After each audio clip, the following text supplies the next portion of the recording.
What's going on, guys? JSGC here, and we are here for another episode of Manchester City latest news. I will address the title, well, towards the end of the video, because we'll go run chronologically first. So if you're just interested in that bit, just reel through. But we're going to be talking first about Benjamin Mendy. Now, Benjamin Mendy, he's been spotted back in Barcelona. This is all to do with his reoccurring knee injury that he keeps getting. He's back at Dr. Kugat's hospital. He missed Manchester City's party celebrations at Brighton away the other day. And I'm not too sure if he's going to be at Wembley or not. I don't know, for the FA Cup final on Saturday. I do not know, but all I know is still Manchester City aren't looking for a left back, which is completely baffling to me. Benjamin Mendy's out for the remainder of the season. He's played a handful of games this season, played a handful of games last season, and I see no reason why next season is going to be any different, and it's not going to be a handful of games. In fact, it's more likely that Benjamin Mendy won't play any games next season than him playing maybe 30 games, which is completely ludicrous as to why we're not looking at another left back to put some competition there with Zinchenko. I don't know, but that's the latest on Benjamin Mendy. And speaking of another Manchester City player, we're going to be talking about Raheem Sterling. He has been named the FWA, which is the Football Writers Association Player of the Year. Quite a prestigious award. Well done to Raheem Sterling for that. He's the first player to win it for Manchester City since Tony Buck in 1968-69, but he had to share it with Dave McKay that season of Derby. So it's nice to see someone win it in their own merit, and just one player there. So it's nice to see the popular opinion of Raheem Sterling is drastically changing. Remember, it's around this time last year that Raheem Sterling, his tattoo with the gun on was going round and everyone was criticising him, and so it's nice to see that he's winning the Football Writers Association award, considering these are the same football writers that were more than likely bashing him just 1 year ago. And so you can see how popular demand and popular opinion of Raheem Sterling has changed, and it was much needed in my opinion. Now we're going to speak of another Manchester City player, this time a former Manchester City player, and it is in the form of Yaya Toure. Now, his agent this week announced that Yaya Toure had retired from professional football, so we all thought that he'd retired. He appeared as a pundit on Sunday. He posted on his Twitter with quite an angry statement saying that when he retires, Yaya Toure himself will announce it. No one will do it for him. He will announce it. But as far as I'm concerned, Yaya Toure is going for his coaching badges at this moment in time. He's appearing as a pundit. He hasn't got a football club to play for at this moment in time, but he is still available to play football. So if anyone wants to sign Yaya Toure, they can, and he'll play for them. But with Yaya Toure's, I imagine, huge wage demands. I'm not too sure if they will or not, but best of luck to Yaya, and whatever he chooses to do, is he going to find a club? If he does, then good luck with that. If he doesn't, and he goes with his coaching badges, then good luck in attaining his coaching badges. And if he chooses to go down the career in punditry, which it was nice to see someone representing Manchester City on Sky Sports the other day, then good luck to Yaya for that. Now, we've had some sources in Portugal, I spoke about this in the transfer news, that City weren't after Bruno Fernandes. That's for another video when I discuss the transfers, but apparently the deal with Manchester City with Sporting Lisbon with the academy still stands. Now, the sources in Portugal, they're saying that Manchester City don't want Bruno Fernandes, but they are still working with Sporting Lisbon to try and work a working partnership with them, which would see Manchester City loan players to Sporting Lisbon from their academy, and they'll be able to get some first-team football, and in exchange, Manchester City will have the first dibs, basically, on any of the sporting clubs of Portugal's football players from their academy. So up and coming young players. Manchester City, like Sporting Lisbon's youth academy, producing some wonderful football players over the years. They've got a good youth academy, and so Manchester City are wanting first dibs on the up and coming rising stars from Portugal and all over the world, I imagine, in their youth academy. So that deal apparently still stands. We'll have to wait for further clarification on that. Now, we'll move on to the Premier League. Manchester City beat Brighton, if you were living under a rock. 4-1 away win to finish first in the Premier League. 32 wins out of 38, 98 points.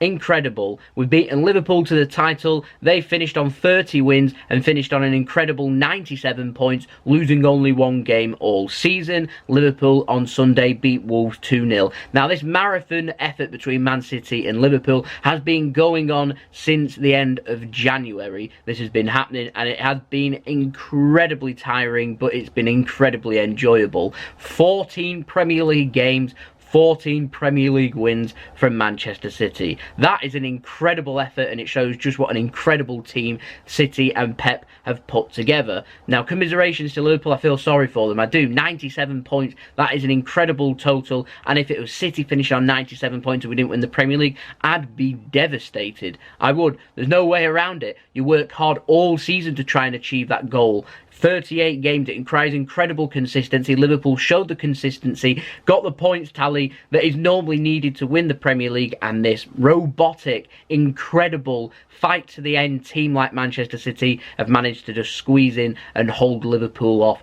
by just 1 point. Absolutely incredible. Great final day too, and it was nice that in the end, after going behind, it was nice to see City actually win the game and win it comfortably with plenty of minutes remaining too, as we saw goals from Sergio Aguero, a Merritt Laporte as we finally scored off a corner at last since the first half of the season, Riyad Mahrez a goal for him, and a goal for İlkay Gundogan in possibly his last ever Manchester City Premier League appearance, quite possibly. Saw City run out 4-1 winners and cancelling out the opener from Glenn Murray's header from a corner. Bring on the FA Cup final, in my opinion. Now, MEN have been speaking, and it has been confirmed from Manchester City during their presentation with the City players outside of the Etihad Stadium on Sunday night. MEN and City have confirmed themselves that the parade for the trophies for the League Cup and also the Premier League will be on Monday, the 20th of May, and it's also could well have the FA Cup included in that. City want to focus on the FA Cup. The players have had yesterday off.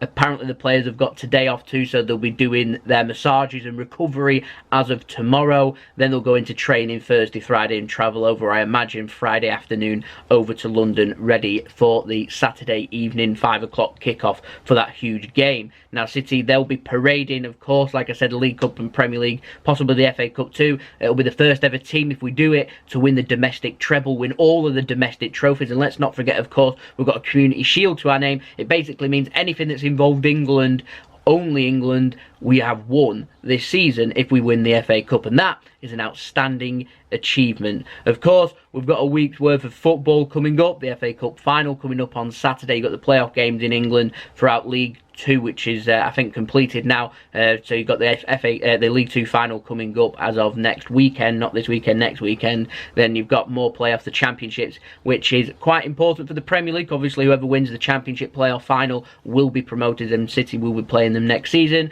We've got League 1 playoffs coming up this week, and then basically the FA Cup final. Then all that's got left is the playoff finals and also the Europa League final and Champions League final. So I think we're down to single-digit games left for competitive games in England and Europe for this season. Incredible season, and it's nearly at an end. Of course, the FA Cup being City's last game of the season coming up on Saturday, which has sold out. Now, because of Man City winning the Premier League, 3 English teams are now going to be in Pot 1, and City are the first confirmed team to be in Pot 1 from England, as we are the champions of England. We're also going to have the Europa League winners, so that's going to be Arsenal or Chelsea.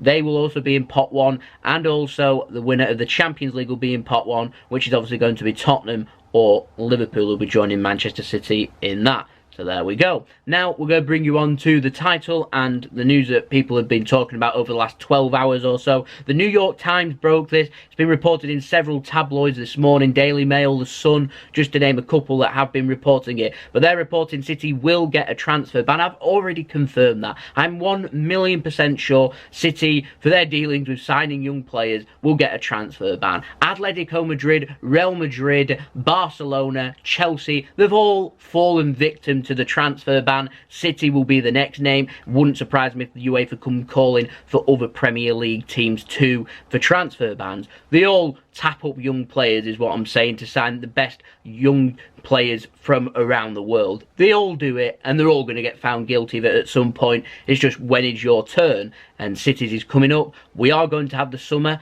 Chelsea may well even get the summer transfer window too, so it's important City have a good window and sign all the players that they need to over the next couple of windows to make sure that when we do get that ban, basically, that we're covered. But the FA is still investigating, and the Premier League is still investigating City's handlings with young players and financial fair play. I think they'll just go with the rulings that UEFA goes, and this is where this has come from. Apparently the investigation's near enough complete, and the investigators are happy that Manchester City haven't provided enough to deem them not guilty, and so they want to recommend to UEFA a Champions League ban. They were reporting that it could come as of next season. However, should City be given a Champions League ban or a European ban for a season, which is the punishment that's been recommended, should they be given that, City will 100% take this to the Court of Appeal, and it'll take months to go through, and it could be overturned. And so Man City will be, quote me on that because I'm 100% certain of that, will be in the Champions League for next season. You don't have to worry about that. We'll be competing for 4 trophies once again. However, they are reporting the 2020-2021 season, Manchester City might not be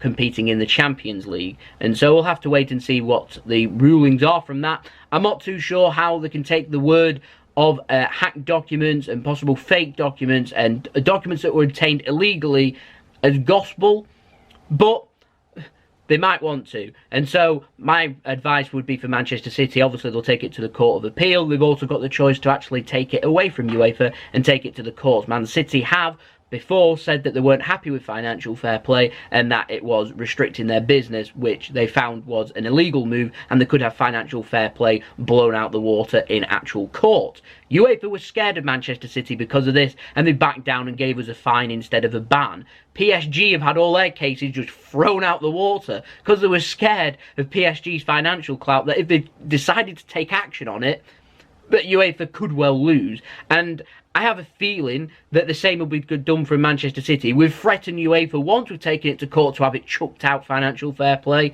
Are they going to do it again?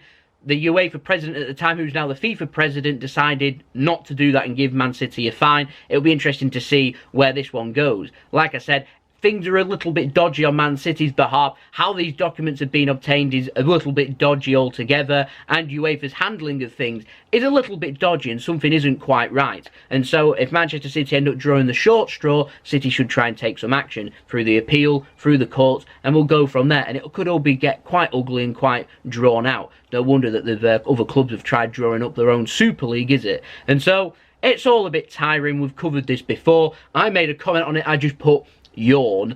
Manchester City must be doing well, and we must have a cup final coming up. They're trying to do it as a distraction. They did report that it's hampered Man City's celebrations, which is just, it's just trash, isn't it? All the players are relaxing and enjoying themselves and celebrating their fantastic achievements in their own way, as I'm sure all the coaches and staff and Pep are in their own way, and their minds have to be focused on the FA Cup. They're just doing it to try and derail Manchester City, and as far as I'm concerned, it doesn't affect the players, it doesn't affect the coaches or anything. It affects just basically the finance team at Man City. It will affect them should things be done about it and City end up getting a ban, but that's for another video, and like I said, I've just had my say on it, and so it's all a little bit stupid and a bit daft. So I'd love to know your thoughts of it in the comments below. So there we go, that is the latest Manchester City news. I'm sure there'll be more Manchester City news by the time I've edited and uploaded this, but there we go, we'll report on that next week. So if you're interested, make sure you stay tuned and subscribe, and I'll keep you up to date with all the lengthy process of that ruling for the UEFA investigations into Manchester City, which apparently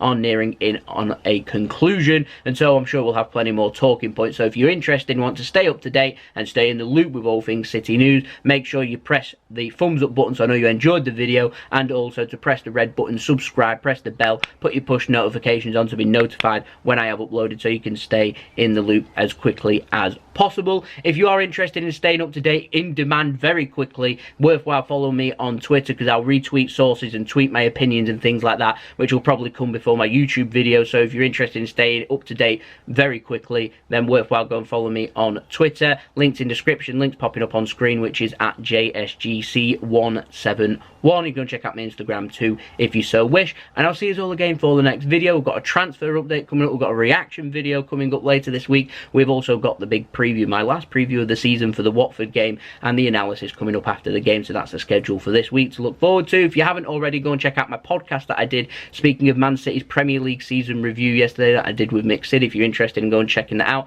Sorry it's a bit long and everything, but it's well worth a watch, and I found it interesting and fun to record. So if you want to go and watch that, then feel free, and I'll see you all again for the next video. So it's been JSGC out. We'll have a wonderful rest of your day.